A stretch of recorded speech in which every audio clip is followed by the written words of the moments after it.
Il y a fort longtemps, un jeune nommé Victor décida de se transformer pour sauver la Terre d'un astéroïde qui allait détruire la Terre. Cet astéroïde se nomma Armageddon. Et Victor est prêt à l'affronter. Il n'hésitera pas à affronter qui que ce soit qui l'en empêchera. Alors, êtes-vous prêt à accueillir l'homme le plus musclé de la galaxie? Salut les copains! Ta gueule!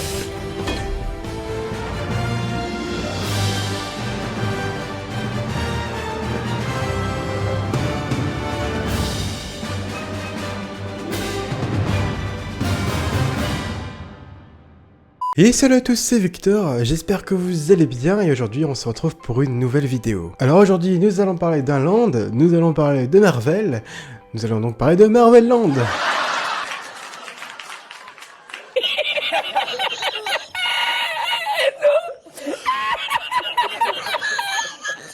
Oui, bon, je pense que vous le savez depuis déjà très longtemps, Marvel Marvel est en préparation pour remplacer à la place de Backlot. Donc ce qui est une excellente nouvelle. Mais on en sait davantage sur qu'est-ce qu'il va avoir à la place de Marvel Land et je pense qu'il était temps de faire un petit point sur ce Marvel Land. Alors évidemment, il n'y a pas encore de date officielle pour l'ouverture de Marvel Land parce que forcément c'est un peu tôt, mais on s'imagine bien que le Land Marvel devra arriver aux alentours de 2021.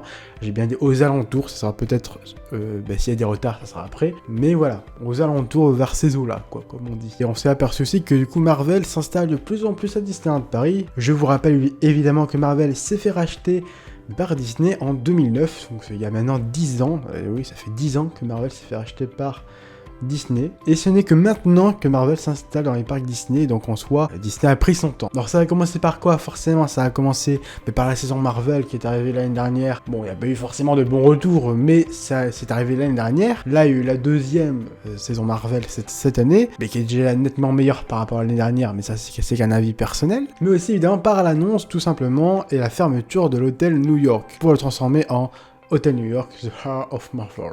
J'ai un accent anglais very well. Donc évidemment l'hôtel devrait ouvrir courant été 2020. Et franchement, je pense que ça va être mon hôtel favori. Je vais pas vous cacher que l'hôtel New York, c'était l'hôtel que je pouvais pas, que j'aimais pas. Je le trouvais vieillot, enfin je le trouvais horrible comme hôtel. Mais là, en 2020, je peux vous dire, il a l'air tellement stylé, les chambres sont ouf, j'adore. Donc je pense que ça va devenir un de mes hôtels préférés. Mais bref, revenons à nos petits moutons, il est temps de revenir du coup à Backlot. Donc il y a tout simplement quelques temps, les Pass Infinity, on peut assister à la fermeture de la célèbre attraction Armageddon, les effets spéciaux. Alors vous m'auriez dit il y a un an, qu'en 2019 il y aurait une soirée à la fermeture d'Armageddon, je pense que j'aurais eu un fou rire, mais vraiment. Mais en soi c'est très malin de la part de Disney. Alors même si l'attraction n'était plus forcément aimée maintenant, qu'il y avait plus grand monde qui allait là-bas, enfin qui allait la faire, l'attraction a quand même marqué une génération en quelque sorte, y compris moi, en vrai. Je vais pas vous cacher, forcément, quand j'étais petit, j'adorais faire Armageddon. Ce n'est pas une blague, hein. Attention, vraiment, je ne rigole pas là. Pour moi, s'il y avait tout simplement eu cette soirée de fermeture, c'était clairement pour marquer le coup. Clairement pour dire en gros que Backlot c'est fini, maintenant Marvel arrive. Et en soi, ça a plutôt très bien marché. Enfin, moi, personnellement, c'est le ressenti que j'ai eu lors de cette soirée que j'ai suivie sur les réseaux sociaux. Donc maintenant on en sait davantage tout simplement sur ce qui va arriver à Marvel Land. Donc à la place d'Armageddon, ça va être un tout nouveau bâtiment, l'ancien bâtiment devrait être détruit pour laisser place à un nouveau bâtiment qui serait 2 fois plus grand que Armageddon. L'attraction serait sur Spider-Man et il y aurait tout simplement de la nouvelle technologie. En gros il s'agirait d'une nouvelle attraction 100% nouveauté. On sait aussi sur ce qui va arriver tout simplement à la place de Rock'n'Roller Coaster qui va fermer le 2 septembre 2019. Alors là d'ailleurs, est-ce qu'il y aura une soirée? Pour le moment, ce n'est pas prévu. Après, la soirée Armageddon avait été prévue 15 jours à l'avance. Donc bon, on attend de voir tout simplement. Mais à la place de Rock'n'Roller Coaster, tout simplement, ça va être une attraction sur Iron Man. Alors là, le trajet d'attraction devrait rester le même. Cependant, c'est tout ce qui est décor et bâtiments qui devraient être refaits tout simplement. En plus du land Marvel, ce qui est très rare, c'est que Disneyland Paris va ajouter une histoire pour le land. Cela rappelle évidemment l'histoire un peu de Frontierland qui est quand même beaucoup plus complexe. L'histoire de Marvel Land, contrairement à Frontierland, sera beaucoup plus simple à comprendre. J'imagine que ce que Disneyland Paris s'est rendu compte que l'histoire de Frontierland était peut-être compliquée. L'histoire de Marvel est vraiment beaucoup plus simple. L'histoire est tout simplement que le père de Tony Stark, dans les années 50, a placé une agence à Paris. Et Tony Stark nous invite aujourd'hui à recruter les nouveaux super-héros de demain. Une histoire plutôt simple, mais je suis sûr que les guests vont être encore plus dans la magie Marvel. Mais pour moi, il y a quand même un énorme mystère à Marvel Land. Vous allez me dire pourquoi, c'est quoi ce grand mystère? Ben c'est tout simplement moteur action. Alors, il y a déjà quasiment tout qui a fermé à Backlot. Rock c'est prévu pour le 2 septembre 2019, mais pour moteur action, aucune date n'a été annoncée. Et d'ailleurs, moi je pensais vraiment qu'à la soirée Inside Ears, ben, ils allaient annoncer la fermeture de moteur action. Ce n'est pas du tout le cas. Alors est-ce qu'ils ont prévu de le fermer au même moment à peu près, ou alors plus tard dans l'année? Ça c'est une excellente question. Pour moi, clairement, Disneyland Paris n'a pas besoin de moteur action, surtout quand je suis allé à Halloween et Noël, il n'y avait pas grand monde à moteur action. Pour vous dire, c'est que les espaces qui sont aux extrémités, etc., n'étaient pas du tout utilisés, il y avait seulement la partie du milieu qui était utilisée. Donc, sur toutes les places qui sont utilisées, c'est pas énorme. Franchement, c'est pas ouf, et je pense qu'avec tous les spectacles qu'il y a, notamment Halloween et Noël, clairement, Disneyland Paris, je trouve, n'a pas besoin de moteur action. Donc, est-ce qu'ils vont le garder pour peut-être fin Noël pour dire ça fait toujours des gens là-bas, ou alors est-ce qu'ils vont l'enlever à peu près au même moment pour pourquoi pas faire une grande soirée fermeture de moteur action et de rock.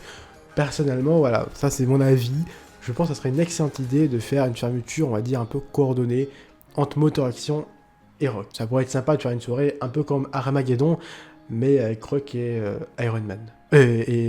Voilà, je suis fatigué, moi, et rock. Bon, évidemment, là, c'est totalement la spéculation, hein, ce que je viens de dire, évidemment. Mais voilà, donc pour moi, clairement, Disney n'a vraiment pas besoin de moteur action, du moins pour le moment, surtout qu'il y a Phantom Manor qui va réouvrir, la plupart des attractions vont réouvrir, notamment aussi Autopia en septembre, donc franchement, moteur action, en plus, là où il est entré, etc., je suis pas sûr qu'il y ait grand monde qui va, donc on verra bien quand la fermeture de moteur action sera donné. Puis évidemment sur le réseau social Twitter, vous pouvez peut-être connaître, alors pour ceux qui évidemment qui me suivent, etc., je retweet souvent tout simplement les tweets tout simplement d'un compte particulier. Ce compte est nommé Outsiders. Je trouve que son compte Twitter publie forcément des trucs plutôt intéressants qui peuvent être vrais. Alors évidemment tout ce que je veux dire là c'est à prendre avec des pincettes, comme on dit. Mais ils ont publié il y a quelques jours, notamment il me semble, alors je sais pas si c'est le même jour qu'Inside Ears ou le lendemain, je me rappelle plus trop, mais ils ont publié tout simplement de à quoi va ressembler le bâtiment Armageddon et à quoi va ressembler à peu près, on va dire, le land Marvel. Alors est-ce que c'est des vrais plans? Pas, peut-être, etc. Mais je trouve franchement que ces images sont magnifiques et franchement ça donne clairement envie d'y aller. Contrairement à maintenant où on va pas se cacher, Backlot c'est vraiment le land le plus moche au monde. Vraiment, on peut le dire, tous les parcs font mieux en termes de décor. Hein. Mais clairement, ouais, le tout nouveau land Marvel sur ces images donne vraiment envie. Évidemment, il faut prendre ces images avec des pincettes, attendre que Disney nous en dise plus sur Marvel Land. En tout cas, personnellement, j'ai vraiment hâte de découvrir ce land qui devra ouvrir dans les prochaines années. Et j'espère qu'on va tout simplement en apprendre davantage lors de la D23 qui va arriver tout simplement fin août 2019. En tout cas, j'espère que cette vidéo vous aura plu, une petite vidéo un peu récapitulative du land Marvel qui devrait ouvrir dans les prochaines années. Si la vidéo t'a plu, n'hésite pas à mettre un gros pouce bleu, ça aide, à t'abonner si ce n'est pas déjà fait. Et puis au passage, si tu veux m'aider encore plus, n'hésite pas à aller sur mon Utip, lien en description, et regarder une ou deux pubs.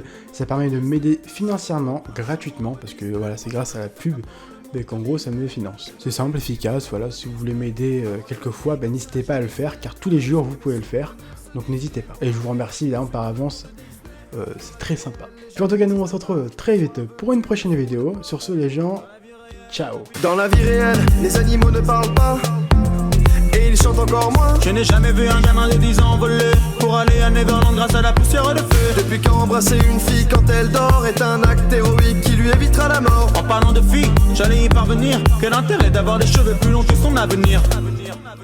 Là j'attends une réponse. Mais